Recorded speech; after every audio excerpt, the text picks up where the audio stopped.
তাহলে হুসাইন রাদিয়াল্লাহু তাআলা আনহুকে কেন ভালোবাসে? এই জন্য যে পারস্য সাম্রাজ্যের পতনের পর পারস্য সাম্রাজ্যের বাদশার মেয়ে শাহবানুর সাথে হুসাইন রাদিয়াল্লাহু তাআলা আনহুর বিবাহ হয়। এই একটা সূত্র ধরে তারা হুসাইন রাদিয়াল্লাহু তাআলা আনহুকে তাদের সম্মানের জায়গায় রেখেছে, মুসলিম উম্মাহকে ব্ল্যাকমেইল করে নিজেদের স্বার্থে ব্যবহার করার জন্য। সম্মানিত উপস্থিতি, তার মানে এই নয় যে আপনাকে নাসিবি হতে হবে। নাসিবি মানে রাসূল সাল্লাল্লাহু আলাইহি ওয়াসাল্লামের পরিবারের সম্মান বা মর্যাদা বর্ণনা করা যারা সহ্য করে না, আলী রাদিয়াল্লাহু তাআলা আনহুর মর্যাদা সম্মান বর্ণনা করা যারা সহ্য করে না, এরা হচ্ছে মুআবিয়া রাদিয়াল্লাহু তাআলা আনহুর এক্সট্রিম অনুসারী, যারা আলী রাদিয়াল্লাহু তাআলা আনহু এবং হাসান হোসেন রাদিয়াল্লাহু তাআলা আনহুর কোনো সম্মান সহ্য করবে না, এরা নাসিবি, এটাও হওয়া যাবে না। আবার শিয়া হয়ে গিয়ে হাসান হোসেন এবং আলী রাদিয়াল্লাহু তাআলা আনহুর ভালোবাসায় মাত্রাতিরিক্ত ভালোবাসা দেখাতে গিয়ে আবু বকর রাদিয়াল্লাহু তাআলা আনহুর সম্মানে হানি, ওমর রাদিয়াল্লাহু তাআলা আনহুর সম্মানে হানি, মুআবিয়া রাদিয়াল্লাহু তাআলা আনহুর সম্মানে হানি, এটাও মানুষ করতে পারবে না, নাহলে ইসলাম থেকে বেরিয়ে যাবে। এটা ঠিক যে মুআবিয়া রাদিয়াল্লাহু তাআলা আনহুর সন্তান ইয়াজিদ ইবনে মুআবিয়ার আমলেই হুসাইন রাদিয়াল্লাহু তাআলা আনহুর হত্যা হয়েছে, কিন্তু এটাও ঠিক যে যুদ্ধের মাঠে ইয়াজিদ ইবনে মুআবিয়া উপস্থিত ছিল না, কিন্তু এটাও ঠিক যে ইয়াজিদ ইবনে মুআবিয়া নিজে হাতে হত্যা করেনি, কিন্তু এটাও ঠিক যে ইয়াজিদ ইবনে মুআবিয়ার উপস্থিতিতে তার চোখের সামনে তার আদেশে হুসাইন রাদিয়াল্লাহু তাআলা আনহুকে হত্যা করা হয়েছে, এটাও নয়। তার শাসন আমলে যুদ্ধ হয়েছে, কথা ঠিক, সে যুদ্ধের মাঠে উপস্থিত ছিল না, এই কথাও ঠিক, তার উপস্থিতিতে তার আদেশে ফাঁসির রায় বাস্তবায়ন হচ্ছে, এরকমও নয়। যুদ্ধের মাঠে উপস্থিত ছিল উবাইদুল্লাহ বিন জিয়াদের নেতৃত্বে এবং সরাসরি হত্যা করেছিল সিমার, কিন্তু যেহেতু ইয়াজিদ ইবনে মুআবিয়ার শাসন আমলে ঘটেছিল সেহেতু তিনি দায় এড়াতে পারবেন না। পরবর্তীতে তিনি কি বিচার করেছেন হত্যাকারীদের, এটা নিয়ে প্রশ্ন থেকে যায়। ঐতিহাসিকগণ যখন আলোচনা করেছে তখন এই পয়েন্টে বেশি আলোচনা করেছে। আবার কেউ কেউ উল্লেখ করেছে তিনি কতটা সম্মানের সাথে হুসাইন রাদিয়াল্লাহু তাআলা আনহুর পরিবারকে নিরাপদে পুনরায় তাদেরকে মদিনায় ফেরত পাঠিয়ে দেন সসম্মানে, এটা উল্লেখ করেছে। আহলুস সুন্নাত ওয়াল জামাআতের যারা শ্রেষ্ঠতম ইমাম, তাদের মত হচ্ছে ইয়াজিদ ইবনে মুআবিয়ার জন্য দোয়া করা, খুব বেশি প্রশংসা করা যেমন প্রয়োজন নাই, ঠিক ইয়াজিদ ইবনে মুআবিয়াকে অভিশাপ করা, গালি দেওয়া, এটারও প্রয়োজন নাই। অন্যান্য মুসলিম শাসকদের মতো সেও একজন মুসলিম শাসক। হাজ্জাজ বিন ইউসুফ একজন মুসলিম শাসক ছিল। হাজ্জাজ বিন ইউসুফের ভালো কাজও ছিল, মন্দ কাজও ছিল। হাজ্জাজ বিন ইউসুফ অত্যাচারীও ছিল, তাবিদের বড় বড় তাবিকে হত্যা করেছে। আবার হাজ্জাজ বিন ইউসুফের আমলেই সিন্ধু বিজয় হয়েছে। হাজ্জাজ বিন ইউসুফের আমলে কুতাইবা বিন মুসলিম সামারকান্দ, ফারগানা এগুলো বিজয় করেছে। হাজ্জাজ বিন ইউসুফের আমলেই তারিক বিন জিয়াদ আন্দালুস অভিযান করেছে। হাজ্জাজ বিন ইউসুফের আমলের ঘটনা এগুলো যেমন তার ভালো কাজ, ঠিক তেমনি বড় বড় তাবিদেরকে হত্যা করেছিল তার খারাপ কাজ। ঠিক তেমন ইয়াজিদ বিন মুআবিয়ার ভালো কাজ আছে, মন্দ কাজ আছে। প্রথম তুরস্ক বিজয়ের জন্য সেনাবাহিনী সেই নেতৃত্ব দিয়েছিল, এটা তার ভালো কাজ। আবার তার শাসন আমলে অনেক মন্দ কাজ সংগঠিত হয়েছে। হিজাজের হাররার যুদ্ধ, মদিনার হাররার যুদ্ধ, যেটা মদিনার মানুষ আজও ভুলতে পারে না এবং তাকে অত্যাচারী হিসেবে স্মরণ করে। সুতরাং ইয়াজিদ বিন মুআবিয়া অন্যান্য মুসলিম শাসকদের মতো একজন মুসলিম শাসক। লাহু আমাল সালিহা ওয়া লাহু আমাল সাইয়্যিআ, তার মন্দ কাজও আছে, তার ভালো কাজও আছে। তার অতিরিক্ত প্রশংসা এবং তার জন্য অতিরিক্ত দোয়ারও প্রয়োজন নেই, তাকে গালি দেওয়া এবং তার উপর অভিশাপ করারও প্রয়োজন নেই। তবে মুআবিয়া রাদিয়াল্লাহু তাআলা আনহুর বিরুদ্ধে কোনো ছাড় হবে না, মুআবিয়া রাদিয়াল্লাহু তাআলা আনহুর বিষয়ে কোনো ছাড় হবে না। কি ছাড় হবে না? কেউ মুআবিয়া রাদিয়াল্লাহু তাআলা আনহুর নামে যদি সরিষা সমপরিমাণ কটূক্তি করে ও কাফের বিল ইজমা। এই জন্য যে মুআবিয়া রাদিয়াল্লাহু তাআলা আল্লাহ রাসূলের সাহাবীদের একজন, ওয়াস সাহাবাতু কুল্লুহুম আদুল, এবং সকল সাহাবী ন্যায়পরায়ণ। কোনো সাহাবীর নামে গালি দেওয়া যাবে না, কোনো সাহাবীর নামে কটূক্তি করা যাবে না। একজন ইমামকে জিজ্ঞেস করা হচ্ছে যে আপনারা বলেন যে ওমর ইবনে আব্দুল আজিজ পঞ্চম খলিফায়ে রাশিদ, অথচ ওমর ইবনে আব্দুল আজিজের আগে মুআবিয়া রাদিয়াল্লাহু তাআলা আনহু শাসন করেছে, ইয়াজিদ ইবনে মুআবিয়া শাসন করেছে, আব্দুল মালিক ইবনে মারওয়ান শাসন করেছে, বড় বড় শাসক চলে গেছে, তাদেরকে আপনারা খলিফা রাশেদা না বলে ওমর ইবনে আব্দুল আজিজকে খলিফা রাশেদা বলছেন, তার মানে কি ওমর ইবনে আব্দুল আজিজের সম্মান মুআবিয়া রাদিয়াল্লাহু তাআলা আনহুর চেয়ে বেশি? তখন তিনি উত্তরে বলছেন যে মুআবিয়া রাদিয়াল্লাহু তাআলা আনহুর একটা সিজদা যেটা তিনি আল্লাহ রাসূলের সাথে দিয়েছেন, মুআবিয়া রাদিয়াল্লাহু তাআলা আনহুর একটা সেকেন্ড সময় যেটা তিনি মুহাম্মদ সাল্লাল্লাহু আলাইহি সাল্লামের সাথে ব্যয় করেছেন, ওমর ইবনে আব্দুল আজিজের সারা জীবনের সকল নেক আমলের চেয়ে উত্তম। এই জন্য যে মুআবিয়া রাদিয়াল্লাহু তাআলা আল্লাহ রাসূল সাল্লাল্লাহু আলাইহি ওয়াসাল্লামের সাহাবী, তার সাথে থেকেছে। সম্মানিত উপস্থিতি, এই পর্যায়ে আমরা আলোচনার শেষের দিকে এসে এই আশুরা মুহাররমের 10 তারিখের আসল ইতিহাস কি? মুসা আলাইহিস সালাতু ওয়াস সালামের নাজাত পাওয়া ফিরআউনের কবল থেকে, সেটার উপর বেশি বেশি আলোচনা হওয়া উচিত। কিন্তু আমরা রদ করতে গিয়েও দেখা যাচ্ছে যে যেটা আমাদের মাঝে প্রচলিত সেটারই আলোচনা বেশি হয়ে গেল। কিন্তু আসল আলোচনা হওয়া উচিত এই দিনে মুসা আলাইহিস সালাতু ওয়াস সালামের জীবনীর উপর, বানু ইসরাইলের ঘটনার উপর। যেহেতু এই দিনের সিয়াম, ওই কারণে তার সংক্ষিপ্ত ইতিহাস আপনাদেরকে বলে আজকের আলোচনার ইতি টানার চেষ্টা করব ইনশাআল্লাহুল আজিজ। ইব্রাহিম আলাইহিস সালাতু ওয়াস সালামের 2 সন্তান, ইসহাক এবং ইসমাঈল। প্রথম স্ত্রী সারার গর্ভে কোনো সন্তান না আসার পরে ইব্রাহিম আলাইহিস সালাতু ওয়াস সালামের দ্বিতীয় স্ত্রী হাজেরার গর্ভে সন্তান আসলে তিনি সন্তান সহ হাজেরা আলাইহিস সালাতু ওয়াস সালামকে পাঠিয়ে দিয়েছিলেন মক্কায়, কাবা ঘরের পাশে। এবং প্রথম স্ত্রী সারা আলাইহিস সালাতু ওয়াস সালাম, তারপরে তার গর্ভে সন্তান আসে, যার সন্তানের নাম হচ্ছে ইসহাক। আর ইব্রাহিম আলাইহিস সালাম থাকতেন কোথায়? আল্লাহ সুবহানাহু ওয়া তাআলা পবিত্র কোরআন মাজিদে বলছেন, ওয়ানাজ্জাইনাহু ওয়া লূতান ইলাল আরদিল্লাতী বারাকনা ফীহা লিল আলামিন। লূতকে এবং ইব্রাহিমকে আমি আশ্রয় দিয়েছি এমন একটা জমিতে, যেই জমি সারা পৃথিবীবাসীর জন্য বরকতময়। লূতকে আশ্রয় দিয়েছি মানে কওমে লূতকে যখন আল্লাহ সুবহানাহু ওয়া তাআলা ধ্বংস করে দিলেন, পুরো শহর উল্টিয়ে দিলেন সমকামিতার অপরাধে, তখন তো লূত আলাইহিস সালাতু ওয়াস সালাম এবং তার পরিবার পরিজন এবং তার সঙ্গীর সাথে ওখান থেকে পালিয়ে আসলো। পালিয়ে এসে কোথায় আশ্রয় নিল? ঠিক ইব্রাহিম আলাইহিস সালাতু ওয়াস সালাম ইরাকের ব্যাবিলন থেকে পিতার অত্যাচারে পালিয়ে আসলেন।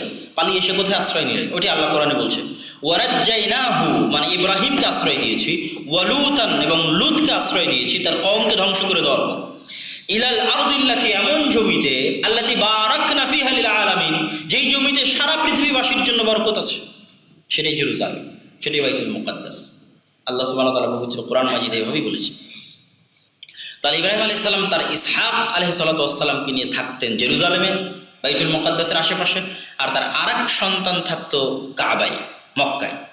এবং তিনি বাইতুল মুকাদ্দাস এবং এই কাবার মধ্যে 4 থেকে 5 বার পায়ে হেঁটে যাতায়াত করেছেন, সন্তান সন্ততিকে দেখার জন্য, কুরবানির জন্য, বিভিন্ন খোঁজ খবর নেওয়ার জন্য, যেগুলি ইতিহাসে প্রমাণিত। তারপর ইসহাক আলাইহিস সালাতু ওয়াস সালামের সন্তান হচ্ছে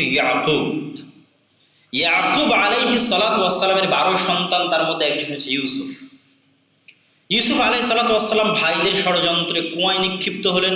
কুয়া থেকে উদ্ধার হয়ে মানুষের বাড়িতে গোলাম হিসেবে কাজ করলেন, কৃতদাস হিসেবে কাজ করার পর মিথ্যা অপবাদ মাথায় নিয়ে জেলখানায় গেলেন। 7 বছর জেল খাটার পর অর্থমন্ত্রী হিসেবে মুক্তি পেলেন স্বপ্নের ব্যাখ্যার মাধ্যমে। মন্ত্রিত্ব ফিরে পাওয়ার পর তিনি তার ভাইদেরকে, 11 ভাই এবং তার পিতা ইয়াকুব আলাইহিস সালাতু ওয়াস সালামকে ডেকে পাঠালেন। কোথায় ডেকে পাঠালেন? মিশরে। পিতা আছে কোথায়? জেরুজালেমে। এই যে বানু ইসরাইল স্থানান্তর হচ্ছে বাইতুল মুকাদ্দাস জেরুজালেম থেকে মিশরে, ইউসুফ আলাইহিস সালাতু ওয়াস সালামের আহ্বানে ইয়াকুব আলাইহিস সালাম তার বাকি 11 সন্তান এবং তাদের সন্তান সন্ততি মিলে মোট 70 জনের বিশাল বহর নিয়ে প্রবেশ করলেন মিশরে। কোথায় থেকে আসলেন? জেরুজালেম থেকে আসলেন। তারপর ইউসুফ আলাইহিস সালাতু ওয়াস সালাম যেহেতু মন্ত্রিত্ব পেয়েছিলেন আজিজ মিসরের বাদশার সাথে, তো তার পরবর্তী বংশধর ইতিহাসে লেখা আছে যে তারাও এরকম আলা তাওহীদ, দ্বীনে তাওহীদের উপর টিকে থেকে ইউসুফ আলাইহিস সালাম এবং ইয়াকুব আলাইহিস সালামের পরবর্তী বংশধরেরা বানু ইসরাইল নামে পরিচিত হয়ে একটা সম্মানের জায়গায় থেকে তারা 100, 200, 300 বছর যাবৎ শাসন করতে পরিচালনা করেছে।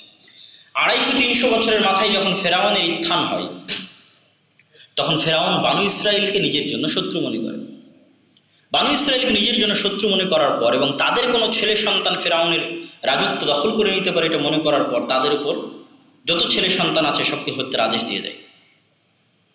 ইয়াযবাহুনা আবনাআহুম ওয়া ইস্তাহয়ুনা নিসাআহুম, সব ছেলে সন্তানকে জবাই করতে হবে এবং মেয়ে সন্তানদের বাঁচিয়ে রাখতে হবে। এরকম ভয়ঙ্কর পরিস্থিতিতে আল্লাহ সুবহানাহু ওয়া তাআলা মুসা আলাইহিস সালামকে লালিত পালিত করলেন ফেরাউনের ঘরে। মুসা আলাইহিস সালাম বড় হওয়ার পর, বুদ্ধি হওয়ার পর দেখলেন তার কওম নির্যাতিত, অত্যাচারিত, মাজলুম। কোনো একদিন কথায় কথায় ফেরাউনের বংশের কোনো এক লোককে এক থাপ্পড় দিয়ে তিনি হত্যা করে দিলেন। তারপরে ফেরাউনের কবল থেকে বাঁচার জন্য পালিয়ে গেলেন কোথায়? মাদিয়ান, যেটা বর্তমান সৌদি আরবের তাবুক শহরের পার্শ্ববর্তী অঞ্চল মাদিয়ান। সেখানে পালিয়ে গেলেন, ওখানে 10 বছর থাকলেন, বিবাহ শাদী করলেন। সেখান থেকে স্ত্রীকে নিয়ে যখন ফিরে আসছেন, পুনরায় আল্লাহর আদেশ পেয়ে ইযহাব ইলা ফিরআউনা, যাও ফিরআউনের নিকট, ইন্নাহু তাগা, সে অহংকারী হয়েছে, তাকে দাওয়াত দাও। যখন ফিরে আসলেন তখন পথের মধ্যে তুর পাহাড়ের আশেপাশে আল্লাহ সুবহানাহু ওয়া তাআলা তার সাথে কথা বললেন। এই জন্য বলা হয় কালিমুল্লাহ, আল্লাহর সাথে কথা বলেছেন যিনি, মুসা আলাইহিস সালাতু ওয়াস সালাম। আল্লাহর আদেশ পেয়ে তিনি ফিরে আসলেন, দাওয়াতি কাজ করলেন। দাওয়াতি কাজ করার একটা পর্যায়ে যখন কোনো মতেই ফেরাউনের সাথে পেরে উঠছিলেন না, ফেরাউনের অত্যাচার এবং নির্যাতনের সাথে, এবং ফেরাউন যখন কোনো মতেই তার দাওয়াত গ্রহণ করছিল না, তখন মুসা আলাইহিস সালাতু ওয়াস সালাম একদিন পালানোর সিদ্ধান্ত নিলেন মিশর থেকে বনী ইসরাইলকে সাথে করে নিয়ে। কোথায় পালাচ্ছেন? ওই যে 300-400 বছর আগে তার আদি বাপদাদা ইয়াকুব এবং ইউসুফ আলাইহিস সালাতু ওয়াস সালাম জেরুজালেম থেকে মিশরে এসেছিল 300 বছর আগে। উনি তাদেরই বংশধর। উনিও যেহেতু বানু ইসরাইলের নবী, মানে উনি ইসাক আলাইহিস সালাতু ওয়াস সালামের বংশধর, উনি ইয়াকুব আলাইহিস সালাতু ওয়াস সালামের বংশধর, উনি ইব্রাহিম আলাইহিস সালাতু ওয়াস সালামের বংশধর। উনি এবার নিজের কওমকে নিয়ে ফিরে যাচ্ছেন বাপদাদার আদি ভিটায় জেরুজালেম। এই জন্য নীলনদ পার হননি, লোহিত সাগর পার হয়েছিলেন। যখন ম্যাপ অন করবেন গুগল ম্যাপ, তখন মিশর থেকে জেরুজালেমে ফিরে যেতে হলে নীলনদ পড়বে না, লোহিত সাগর পড়বে। লোহিত সাগর নিয়ে অতিক্রম করে সিনাই মরুভূমিতে, এখনো মরুভূমি আছে সিনাই মরুভূমি, সিনাই মরুভূমিতে উনি অবস্থান করলেন। এই জন্য যে পবিত্র জেরুজালেম, সেই পবিত্র জেরুজালেমে তখন অবস্থান করছে শক্তিশালী আমালিকা গোত্র, যারা বিশাল সুঠাম দেহের অধিকারী। পবিত্র কোরআনে সূরা বাকারায় বানু ইসরাইলের যত ঘটনা আল্লাহ সুবহানাহু ওয়া তাআলা বর্ণনা করেছে, ইয়া বানি ইসরাঈল আযকুরু নি'মাতি আল্লাতী আন'আমতু আলাইকুম, সব এই জায়গায় সিনাই মরুভূমিতে। কি কি ঘটেছে? সমুদ্রে পার হওয়ার সময় আল্লাহ 12টা রাস্তা তৈরি করেছে। 12টা রাস্তা কেন? ইয়াকুব আলাইহিস সালামের 12 সন্তানের বংশধরের জন্য 12টা রাস্তা। যখন সমুদ্র পার হয়ে চলে এসেছে মরুভূমি, পানির ব্যবস্থা নাই, তখন মুসা আলাইহিস সালামের কওম মুসা আলাইহিস সালামকে বলছে, আল্লাহ সুবহানাহু ওয়া তাআলার নিকটে পানি চাও।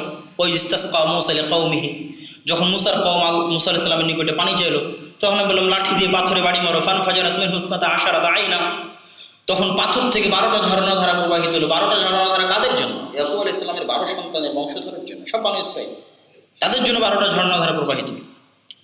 আসমান থেকে আল্লাহ সুবহানাহু ওয়া তাআলা খাদ্য পাঠালেন, আল মান্না ওয়াস সালওয়া। কিন্তু এই সময়টা তাদের শুরু হলো নিমক হারামির সময়। অত্যাচার থেকে আল্লাহ উদ্ধার করলেন, উদ্ধার করার পর তাদের শুরু হলো নিমক হারামি, আল্লাহর নিয়ামতের নাশুকরি, আল্লাহর নিয়ামতের কুফরি, আল্লাহর কৃতজ্ঞতার অস্বীকার। মান্না এবং সালওয়া পেয়ে তারা বলল, লান নাসবির আলা তুআমিন ওয়াহিদ, মুসা আলাইহিস সালাতু ওয়াস সালাম, আমরা এক খাবারের উপর ধৈর্য ধারণ করতে পারবো না। তোমার আল্লাহকে বলো আরো খাবার দিতে, পেঁয়াজ দিতে, রসুন দিতে, ডাল দিতে। কোরআনে এই জিনিসগুলোর নাম আল্লাহ সুবহানাহু ওয়া তাআলা উল্লেখ করেছে। তখন মুসা আলাইহিস সালাম বললেন, তোমরা যদি পেঁয়াজ ডাল রসুন চাও, মরুভূমিতে কেমনে পেঁয়াজ ডাল রসুন হবে? জেরুজালেমে যেতে হবে, জেরুজালেমে শক্তিশালী আমালিকা গোত্র আছে, গিয়ে জিহাদ করো। তখন জেরুজালেম বলল, ফাযহাব আনতা ওয়া রাব্বুকা ফাকাতিলা, আপনি এবং আপনার প্রতিপালককে যুদ্ধ করেন, আমরা যুদ্ধ করতে পারবো না। এরকম অসংখ্য তাদের নিমক খারাপের ঘটনা আছে। আল্লাহ সুবহানাহু ওয়া তাআলা মুসা আলাইহিস সালামকে ডেকে পাঠালেন ইবাদতের জন্য 40 দিনের ইবাদত। ফিরে এসে দেখছেন যে ইত্তিখাযুকুমুল ইজল, ওরা গরুর পূজা শুরু করে দিয়েছে। মুসা আলাইহিস সালাম নিজ ভাইয়ের উপর ক্ষিপ্ত হয়ে গেলেন। তারা এক পর্যায়ে বলল যে আমরা আল্লাহর প্রতি ঈমান আনবো না যতক্ষণ না আমরা আল্লাহ সুবহানাহু ওয়া তাআলাকে প্রকাশ্যে না দেখছি। 70 জন লোককে নিয়ে মুসা আলাইহিস সালাম চলে গেলেন পাহাড়ে, আল্লাহর তাজাল্লিতে সব অজ্ঞান হয়ে গেল। মুসা আলাইহিস সালাম বললেন, আল্লাহ এদের যদি মারা যায় তো আমার কওম আমাকে দোষ দিবে, এদেরকে জীবিত করে দেন। আল্লাহ জীবিত করে দিলেন। এরকম অসংখ্য নিমক হারামের ঘটনা সব ওই সিনাই মরুভূমিতে, যেগুলো আল্লাহ সূরা বাকারায় বলেছে। সূরা বাকারায় পড়লে পাবেন আপনি, প্রথম পারায় এবং দ্বিতীয় পারায় বনী ইসরাঈলের যত ঘটনা সব নাজাত পাওয়ার পরে, ফেরাউনের ডুবে যাওয়ার নাজাত পাওয়ার পরে সিনাই মরুভূমিতে সংগঠিত হচ্ছে। মরুভূমির মধ্যে, তুর পাহাড় ওই মরুভূমির মধ্যে। সর্বশেষ যখন আল্লাহ সুবহানাহু ওয়া তাআলা মুসা আলাইহিস সালামকে আদেশ দিলেন যে আমালিকা গোত্রের সাথে জিহাদ করে জেরুজালেম দখল করতে হবে, তখন তারা বলল যে আমরা যেতে পারবো না, আপনি এবং আপনার প্রতিপালককে যুদ্ধ করেন। তখন আল্লাহ তাদের জন্য 40 বছরের শাস্তি দিলেন। ইয়াতিহুনা ফিল আরজ, ওই সিনাই মরুভূমিতে পাগলের মতো 40 বছর ঘুরতে থাকবে। 40 বছরের শাস্তি যখন শেষ হয়ে গেল, আর মুসা আলাইহিস সালাম এই আফসোস নিয়ে দুনিয়া থেকে বিদায় নিলেন যে উনি মিশর থেকে পালিয়ে এসেছিলেন নিজের বাপদাদায় ভিটায় যাবেন বলে, জেরুজালেমে প্রবেশ করবেন বলে কিন্তু প্রবেশ করতে পারলেন না। এটা ছিল তার কষ্ট। এই জন্য মৃত্যুর সময় তিনি আল্লাহ সুবহানাহু ওয়া তাআলার নিকটে দোয়া করেছিলেন, হে আল্লাহ, আমার মৃত্যু জেরুজালেমের এত নিকটে যেন হয়, বাইতুল মুকাদ্দাসের এত নিকটে যেন হয় যে সেখান থেকে একটা ঢিল মারলে আমার কবরে এসে পড়বে। বুখারীর হাদিস।